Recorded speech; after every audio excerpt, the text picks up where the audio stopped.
Olá, pessoal do Radar do Poder. Hoje, tema quente em Brasília. A defesa de Jair Bolsonaro deve recorrer novamente após rejeição unânime no STF. Os advogados estudam os embargos infringentes para buscar reanálise do mérito e garantir o devido processo legal. Vamos explicar o que esse recurso significa, por que a defesa entende que há espaço jurídico para a revisão e como isso pode impactar a prisão domiciliar, execução na pena e os próximos passos no Supremo Tribunal Federal. Antes de seguir, deixa o like, se inscreve e ative o sininho para receber nossas análises de política com dados, bastidores e contexto, sem militância, a favor do direito de defesa e da segurança jurídica. Oi, Thiago. Muito boa noite a você e a todos que estão na nossa companhia. Exatamente, a defesa de Jair Bolsonaro deve entrar com um recurso chamado embargo infringente. Esse embargo, ele tem o objetivo de fazer uma reanálise do mérito do julgamento que passou no Supremo Tribunal Federal, que foi analisado e saiu a condenação aí de acordo com os votos e também análise dos ministros do Supremo Tribunal Federal, no qual condenou Jair Bolsonaro a 27 anos e 3 meses de prisão. O entendimento do Supremo atual é que esse recurso só cabe se o placar do julgamento de Jair Bolsonaro fosse diferente, com um placar de 3-2 para reavaliação dessas condenações, o que foi diferente, né? Isso porque o placar final ficou em 4-1 no Supremo Tribunal Federal. Por unanimidade, a primeira turma terminou de votar, terminou de analisar aí os recursos que foram apresentados pela defesa de Jair Bolsonaro e também dos outros envolvidos nesse núcleo 1 da trama golpista. Os ministros do colegiado rejeitaram os chamados embargos de declaração, recurso que é protocolado pela defesa para tentar reverter as condenações ou evitar também penas em regime fechado.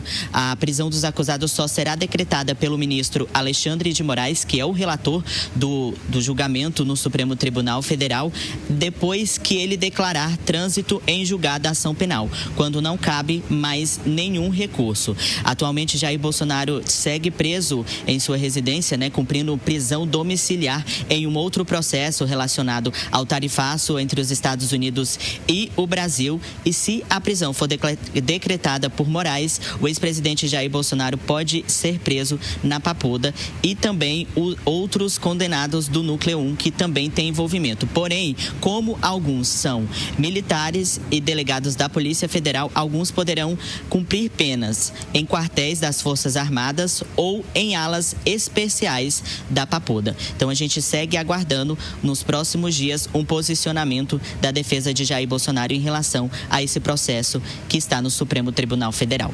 Volto com você, Thiago. Claro, Lucas Martins, direto de Brasília, bom plantão para você e toda a equipe. Deixa eu chamar o Diego Tavares mais uma vez aqui com a gente, que é da área da justiça, é do direito, e conhece bem tecnicamente toda essa discussão. Primeiro, nessa semana a gente teve esse debate sobre onde que o ex-presidente vai ficar preso, porque o Distrito Federal fez uma consulta ao Supremo e o ministro Alexandre de Moraes disse que, por enquanto, não tem que se falar sobre possibilidades ou não dele ir para um determinado local, porque não há ainda a definição final, o martelo ainda não foi batido. Mas eu pergunto para você também sobre essa possibilidade da defesa recorrer à defesa, mais uma vez, tentar se colocar. Isso demora muito, não demora, Diego?